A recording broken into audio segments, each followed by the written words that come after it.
നമസ്കാരം. ഭസ്മം പൂശിയ വെള്ളി കെട്ടിയ ചൂരൽ വടി പീഠത്തിന്മേൽ കറുത്ത പട്ടിൽ വച്ച് ആരാധിക്കുന്ന ഒരു സങ്കല്പമാണ് കറുപ്പസ്വാമി. വളരെ ചുരുക്കമാണ്. കേരളത്തിൽ ഈ തമിഴ്നാടിനോട് ചേർന്ന് ഉള്ള ദേശങ്ങളിലെ കുടുംബങ്ങളിലാണ് കൂടുതൽ കാണപ്പെടുന്നത്. മറ്റേതെങ്കിലും രീതിയിൽ തമിഴ് ആചാര അനുഷ്ഠാനങ്ങളുമായിട്ട് ബന്ധമുള്ള കോവിലുകളിലോ കുടുംബങ്ങളിലോ കാണപ്പെടുന്നുണ്ട്. കറുപ്പസ്വാമിയുടെ പ്രതീകമായിട്ട് ആരാധിക്കുന്നത് എന്താണ്? വെള്ളി കെട്ടിയ ചൂരൽവടിയാണ്. എങ്ങനെയാണ്?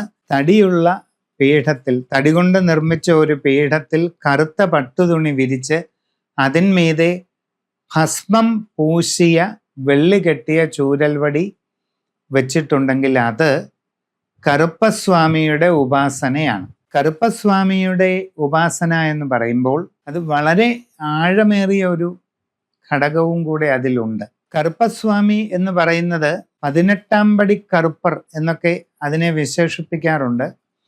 അയ്യപ്പസ്വാമിയുടെ അനുയായി വൃന്ദത്തിൽ വരുന്ന അതീവ ശക്തിയുള്ള ഒരു ദേവതാഭാവത്തിൽ കറുപ്പസ്വാമിയെ സങ്കല്പിക്കാറുണ്ട്. ധർമ്മശാസ്താവിൻ്റെ പരിവാരമൂർത്തികളിൽ ഒന്നായിട്ട് കറുപ്പസ്വാമിയെ സങ്കല്പിക്കാറുണ്ട്. അതേസമയം കറുപ്പസ്വാമിയുടെ ചില മന്ത്രങ്ങൾ പരിശോധിക്കുമ്പോൾ വളരെ പ്രധാനമായിട്ടുള്ള ഭൈരവ മന്ത്രങ്ങളിൽ കാണുന്ന ചില പദങ്ങൾ കറുപ്പസ്വാമിയുടെ മന്ത്രങ്ങളിൽ കടന്നു വരുന്നുണ്ട്. ഭൈരവ സങ്കല്പങ്ങൾ പലതുണ്ട്. അങ്ങനെ ഉള്ള അതിശക്തമായ ഭൈരവ സങ്കല്പങ്ങളിൽ ചില മന്ത്രങ്ങൾ ഉള്ളത്, അതിൽ കാണപ്പെടുന്ന പദങ്ങൾ ഭൂരിഭാഗവും കറുപ്പസ്വാമിയുടെ മന്ത്രങ്ങളിലും കാണാം. ചില മൂർത്തികൾ തമ്മിലുള്ള താരതമ്യം ചെയ്യുന്നത് എങ്ങനെയാണെന്ന് ചോദിച്ചാൽ അത് പൂജാരിമാർക്ക്, പ്രത്യേകിച്ച് അവനവൻ ചെയ്യുന്നത് ആഴത്തിൽ പഠിച്ച് ചെയ്യുന്ന പൂജാരിമാർക്കറിയാം. പീഠപൂജാ മന്ത്രങ്ങളുടെ സമാനത നോക്കിയിട്ടാണ് മൂർത്തിയുടെ സാമാന്യത അറിയുന്നത്. പുറമെയൊന്നും നമുക്ക് തിരിച്ചറിയാൻ പറ്റുകയില്ല. പക്ഷേ പീഠപൂജാ മന്ത്രങ്ങൾ ഒരുപോലെയാണെങ്കിൽ, ഇനി ചിലപ്പോൾ മൂർത്തി പൂജാ മന്ത്രങ്ങൾ ഒരുപോലെയാണെങ്കിൽ ആ ദേവതാ സങ്കല്പങ്ങൾ തമ്മിൽ ആഴത്തിൽ ഒരു ബന്ധമുണ്ടെന്ന് കണക്കാക്കാം. മൂലമന്ത്രമല്ല ഉദ്ദേശിക്കുന്നത്.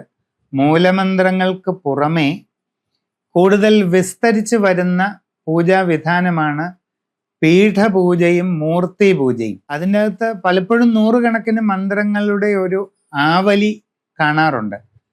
100-ലധികം മന്ത്രങ്ങൾ ഒരു കണ്ടിന്യൂറ്റി ആയിട്ട് പല പീഠപൂജാ മന്ത്രക്രമങ്ങളിലും കാണാറുണ്ട്.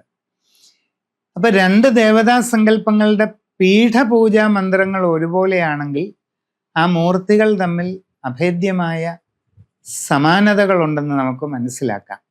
ഇവിടെ ഈ ഭൈരവസ്വാമിയുടെ ചില സങ്കല്പങ്ങളുടെ പൂജാമന്ത്രങ്ങൾക്ക് കറുപ്പസ്വാമിയുടെ പൂജാമന്ത്രങ്ങൾക്ക് ഒരു സമാനത കാണുന്നുണ്ട്. അപ്പം അതുകൊണ്ട് ഭാരതത്തിൻ്റെ പ്രാചീന ശൈവ ആരാധനയുടെ ആഴമേറിയ തലങ്ങളിൽ കറുപ്പസ്വാമി സങ്കല്പം ബന്ധപ്പെട്ട് കിടക്കുന്നു എന്നുള്ളതാണ് പ്രാധാന്യമുള്ള കാര്യം.